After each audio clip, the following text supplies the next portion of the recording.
Welcome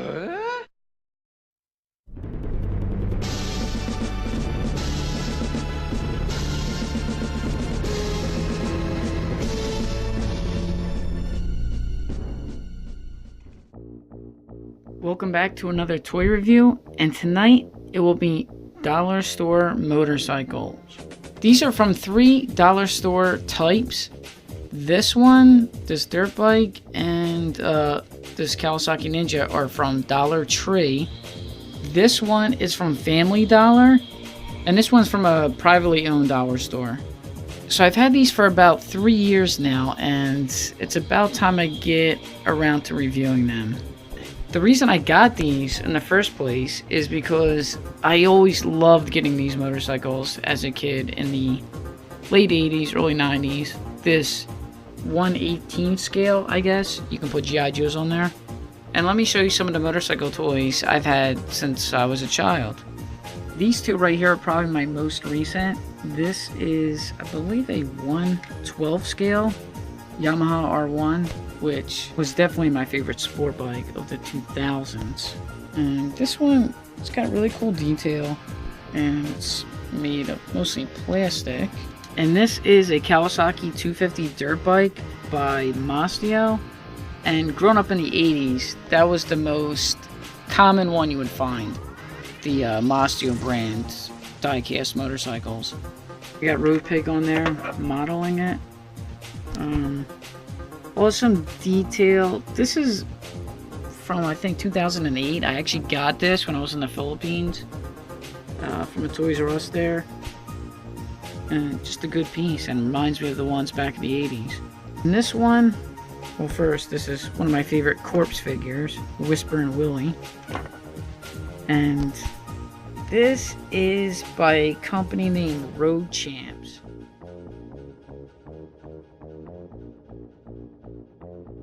And I realized I had a more recent version of a Road Champs brand motorcycle. This is Ricky Carmichael's dirt bike. And this was in 2006. But it reminds me of Mastio. But it's cool that this Road Champs company is still alive. So you can see the condition this bike has been in is one of my survivors since I was a kid, and I think I used this as the Bat bike at one time during Batman the Animated Series. I think that's what I used this for. And the detail is, I painted it black, but the detail is awesome, especially the motor in this, because the whole fairing is actually metal. You probably can't see it, but there's actually an exhaust port for each cylinder and a carburetor for each cylinder. Then I have my favorite motorcycle for sure as a kid is this early 90s Franklin Mint piece, a Heritage Softail. And my other 1/10 scale Harley Davidson, this is a 1957 Sportster. My mom actually used to work for the Franklin Mint, and she was able to get a discount on these for me back then. And when I got this one especially, I used to see it in the gift store all the time, and I would just go crazy for it because everything is actually metal. I mean, most of it is metal. And I don't want to really touch it, but the front hydraulics actually go up and down. It's incredible. It's one of these pieces you have to see in person to appreciate it. Getting these two motorcycles back then was the same as getting a real motorcycle is to me now. That's how big of a deal it was. Alright, I know I'm going on like a Yenta here, but I just wanted to share some stuff with you, and at least it goes with the theme, right? Motorcycles, and you get a little bit of a story behind it. Alright, so let's go on. First, we'll start with the dirt bike that I got from Dollar Tree. This is out of Virginia, and it has a different set of tires, and it looks like a little tool. Look at that. Little disc brakes you can change.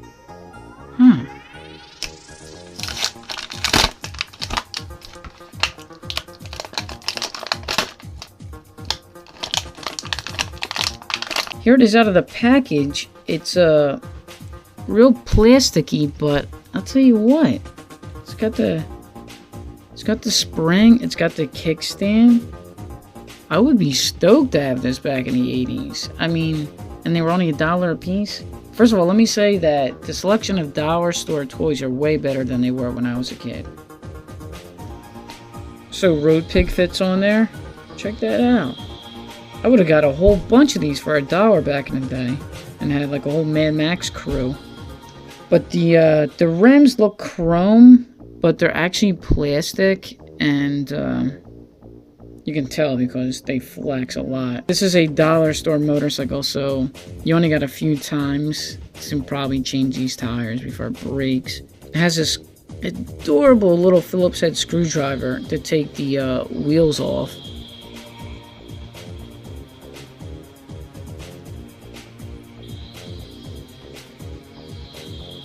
Take this, put this new tire in, get the brake pad, put that on. Alright.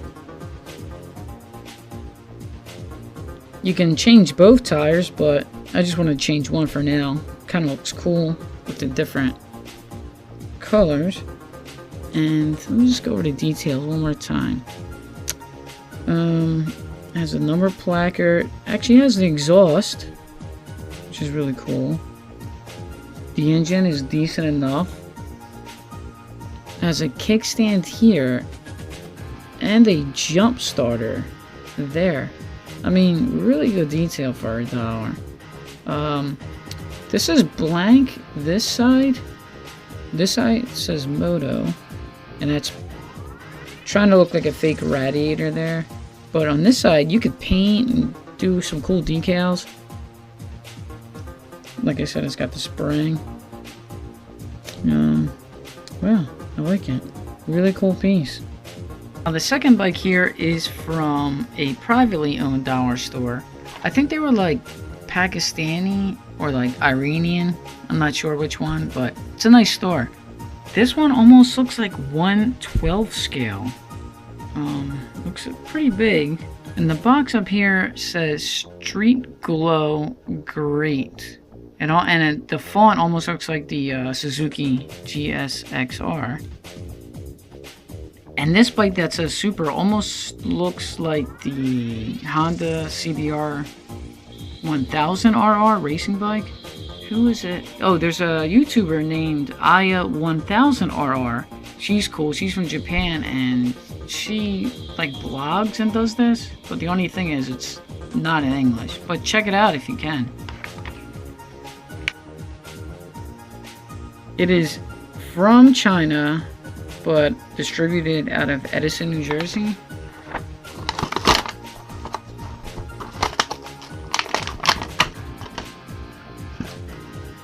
Alright, so here it is out of the package. Let's see. It's very light. This thing weighs like, it's like a feather. It's hollow, real cheap plastic. Front rear tire spin, but no suspension in the back, and the front forks don't turn. The paint color is really nice. I think that's like a pearl red. The detail, it's just kind of like a blank generic engine there. This hot logo for some reason is upside down. King, hot super, or super hot.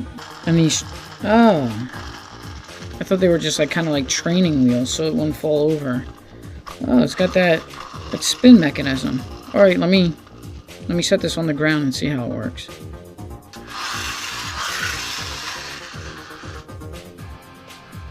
That's it, come on.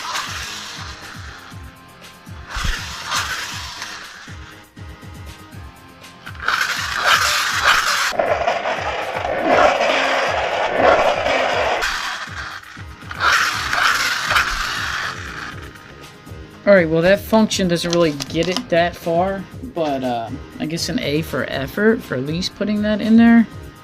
This also has kind of a stunt bike look to it. Now let's try to figure. Alright, it doesn't look too out of scale. Let me see. That doesn't look that bad. Okay. Alright, let's move on to the next. For the third bike, we have an officially licensed Kawasaki Ninja toy, and this is from Dollar Tree. I got the yellow one because that was the only one they had, but if you check this back out, collect them all, which they're all the same. Looks like the same bike, but in different colors. Any Kawasaki fan would get this one first with the green. But, you know what? After looking at them, the red and the blue actually look the best. This is out of Los Angeles, California.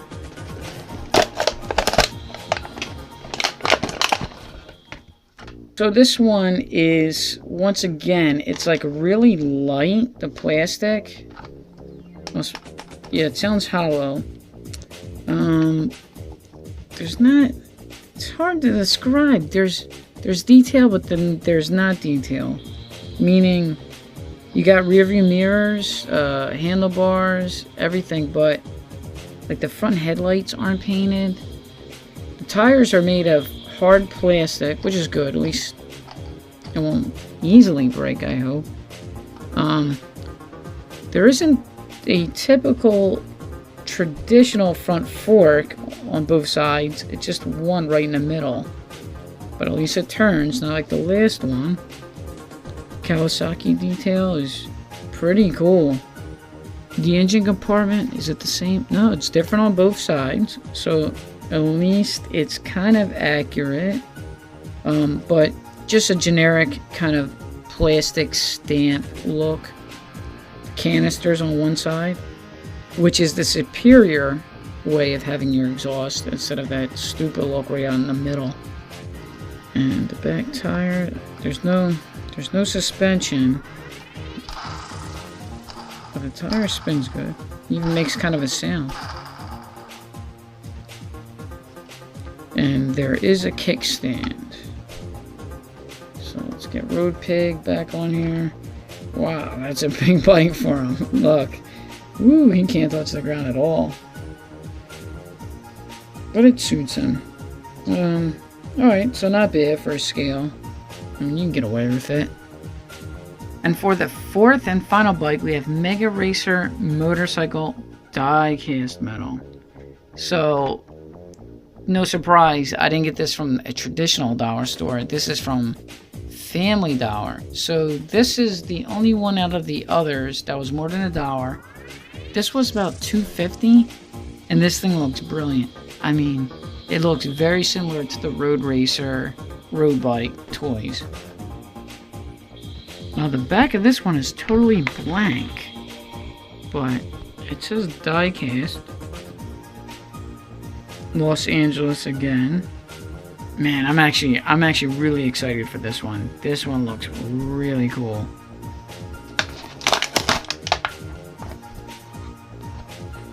So check that out. Wow, it's a good looking bike. Look at that. For some reason it says L on the side on the fuel tank. That's pretty cool. Formula oil. Check out these little details. Number 3. And what was it? The Kawasaki that I just reviewed previously, that was the only one without a number on it. High tech, speed. Now this bike reminds me of a lot of different bikes. This reminds me of like the Mad Max Kawasaki Z1000s. Rear reminds me of like the Genesis, and the front reminds me of a Yamaha FZR model bike. This part here, this part of the body is metal. That's the die-cast part. Everything else is plastic. There's no suspension in the rear. The front forks move freely, and the rims are so awesome. They're plastic, but they're like mag wheels instead of spoked. Tires aren't actually rubber. Wow, fascinating. They're a plastic, but they look like simulated rubber. They had this in different colors too, but the white and gold, I thought that looked cool and it stood out. The engine, probably the best detail out of the engine so far. You can clearly see 2 pistons with the exhaust coming out, and 1 canister there, and the one on that side. Let's see this kickstand. Yes, it does. So the exhaust is accurate. It sits up nicely. And wow, this one's awesome. For $250, that is a great price. I could even spend some time making this into like a Wes custom motorcycle from the Road Warrior. Speaking of that, let's try Whispering Willie out on this. How does he look? Beautiful. Check that out. So the scale is really good. After all this talk about import motorcycles, I think I'm going to watch Black Rain tonight. I haven't seen that movie in a long time, so that'll do it. Thanks for watching, and have a good night. Thank you for watching. Please subscribe.